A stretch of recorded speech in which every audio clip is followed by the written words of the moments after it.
ব'লক ৰাইজ আজি এবাৰ বেংকৰ পৰা আহোঁ। এয়া আপোনালোকক পিকচাৰ এটা দি দিছোঁ দেই। আচলতে ৰাইজ আমাৰ মায়ে পায় অৰুণোদয় আঁচনি আৰু তাৰ পইচা ওলাবলৈ আমি বেংকলৈ গৈ আছোঁ।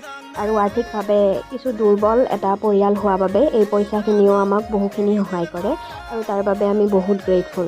আৰু এয়া দেখিছেনে আজি বেংকত বহুত মানুহ, গতিকে মা আৰু মই অকণমান ৰখিবলগীয়া হৈছে। আৰু এইখিনিতে মেমগৰাকীও চাহ খাবলৈ গৈছিলে, গতিকে গোটেই মানুহখিনিয়ে অকণমান সময় ৰখিলোঁ। আৰু আজি বেংকত দুটা কিউট বাচ্ছা লগ পালোঁ, এইটো এটা আৰু এইটো এটা। ছোৱালীগৰাকী বাৰু আমাৰ ওচৰৰে হয় দেই, দুইটাই বহুত মৰম লগা আছিল। আৰু এয়াই হ'ব চাগে আমাৰ পৰিয়ালটোৰ বাবে লাষ্ট অৰুণোদয়ৰ পইচা, কিয়নো যিহেতু আপোনালোক বহুতেই অৱগত যে মই ADRE 2.0 আণ্ডাৰত এটা চাকৰি পাবলৈ সক্ষম হ'লোঁ।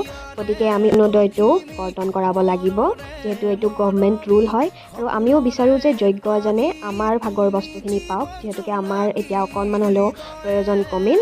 আৰু এয়া মই অনা বস্তুৰে চাহ খালোঁ। আজিলৈ বাই বাই।